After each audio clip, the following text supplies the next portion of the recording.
Hello दोस्तों, स्वागत है आपके अपने परिवार Prince official academy YouTube channel में।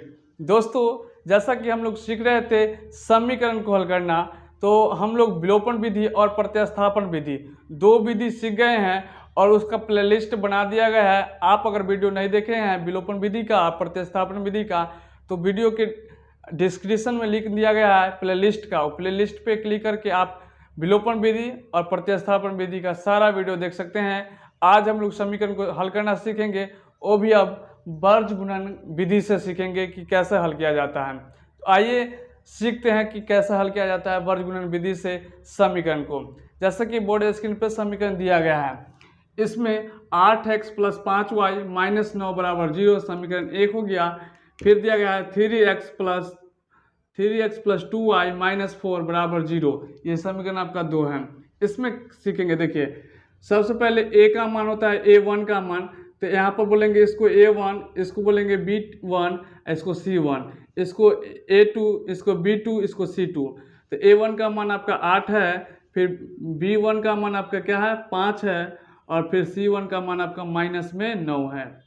इसी प्रकार आपका हो जाएगा, आपका a2 का मान हो जाएगा 3, उसी प्रकार b2 का मान हो जाएगा आपका 2, और c2 का मान हो जाएगा आपका क्या, c2 बराबर हो जाएगा आपका -4। ठीक है, अब निकालना है वर्ग गुणन खंड विधि द्वारा। वर्ग गुणन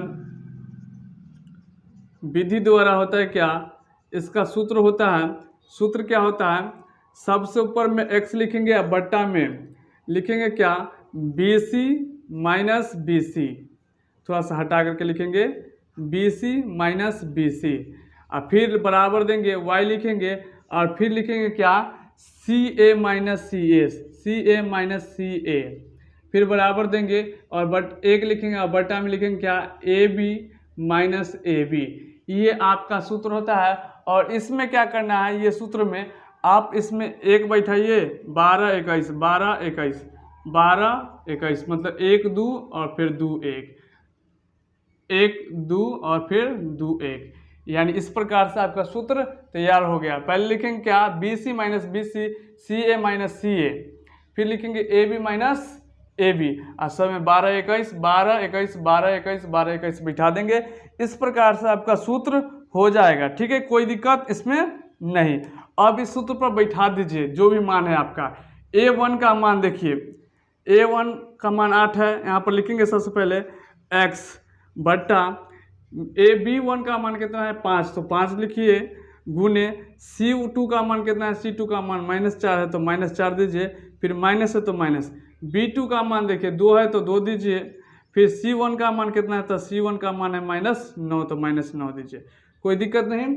अब इसमें क्या करेंगे, बराबर है तो बराबर देंगे, अब y है तो y देंगे, बट्टा C1 का मान -9 है तो -9 दीजिए, गुना A2 का मान 3 है तो 3 देंगे, माइनस C2 का मान -4 है तो 4 दीजिए, माइनस में 4 है तो माइनस में 4 दीजिए C2 का मान। ठीक, अब देखिए A1 का मान 8 है तो 8 दीजिए, बराबर है तो बराबर दीजिए, 1 है तो 1 दीजिए, बट्टा दीजिए A1 का मान 8 है तो 8 दीजिए, गुने फिर B2 का मान 2 है तो 2 दीजिए, माइनस A2 का मान कितना है, A2 का मान 3 है तो 3 दीजिए, फिर आपका B1 का मान कितना है, B1 का मान 5 है तो 5 दीजिए। इसमें कोई दिक्कत नहीं है किसी को। ठीक है, चलिए अब इसको हल करते हैं।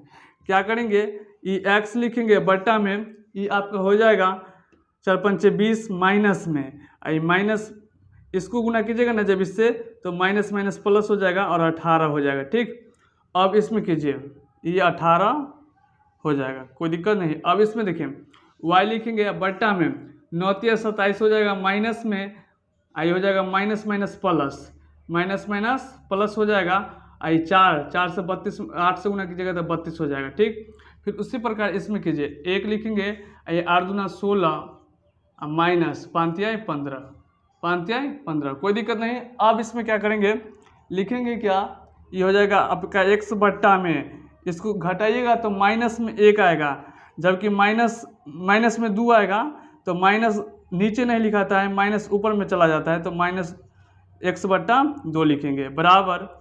अब इसमें y बट्टा, अब घटाइएगा ना तो आपका आ जाएगा आंसर 5।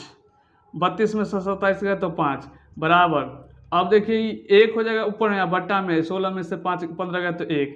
इस प्रकार से आपका निकल के आ गया। अब इसको क्या करेंगे, देखिए हल करते हैं, इसको इधर हल कर देते हैं। लिखेंगे क्या, पहले एक बराबर x बट्टा 2 के बराबर में 1 बट्टा 1 लिखेंगे, और फिर y बट्टा 5 के बराबर में 1 बट्टा 1 लिखेंगे। देखिए -x बट्टा 2 बराबर 1 बट्टा 1। एप्लीकेशन कीजिए गुना, तो माइनस में x बराबर में 2 हो जाएगा, और ये जो माइनस है सो माइनस इसमें आ जाएगा, इसलिए x बराबर हम कह सकते हैं -2 हो गया। फिर उसी प्रकार आपको y बराबर y बट्टा 5 है ना, तो y बट्टा 5 रखिए बराबर 1 बट्टा 1, यानी इसके बराबर में भी 1 बट्टा 1 है और इसके बराबर में भी 1 बट्टा 1 है, इसलिए एक बार 1 के बराबर में 1 बट्टा 1, 1 के बराबर में 1 बट्टा 1 रख दिए। आप क्रॉस गुना कीजिएगा तो y हो जाएगा, और क्रॉस गुना कीजिएगा तो 5 हो जाएगा, यानी आपका x का जो वैल्यू आ गया, x का वैल्यू आपका -2 आया और y का वैल्यू जो आ गया आपका 5 आ गया। इस प्रकार से आप वर्ग गुणनखंड विधि से आसानी पूर्वक हल कर पाएंगे। इसमें क्या होता है, एक और मान होता है, x का मान अलग होता है और y का मान अलग होता है। x के सूत्र से भी x का मान निकाल सकते हैं, y के सूत्र से भी y का मान निकाल सकते हैं, लेकिन दोनों साथ में लेकर के एक ही बार और आसानी पूर्वक इस प्रकार से निकाल सकते हैं, कोई दिक्कत नहीं होगा इसमें। अब इसका सूत्र याद करने का तरीका भी होता है, x बट्टा BC माइनस BC याद रखेंगे, y बट्टा CA माइनस CA बराबर, फिर लिखेंगे 1 बट्टा AB माइनस AB, सब में 12 21 12 21 12 21 12 21 12 21 बैठा देंगे। वर्ग गुणनखंड विधि का आपका सूत्र मालूम पड़ जाएगा, और इससे ध्यान रहेगा कि सूत्र इस प्रकार से होता है। तो आशा करते हैं कि ये वीडियो समझ में आया होगा। इस प्रकार से समीकरण जो दिया गया, कोई भी समीकरण दिया रहेगा और आपको कहेगा कि वर्ग गुणनखंड विधि से ज्ञात कीजिए, तो आप आसानी पूर्वक से इस प्रकार से हल कर पाएंगे। ठीक है, चलिए आशा करते हैं कि ये वीडियो समझ में आएगा। वीडियो समझ में आएगा तो दोस्तों के बीच ज़्यादा से ज़्यादा शेयर करें और लाइक सब्सक्राइब कर दे, और मेरा वीडियो देखें, इसके लिए आपका बहुत बहुत धन्यवाद।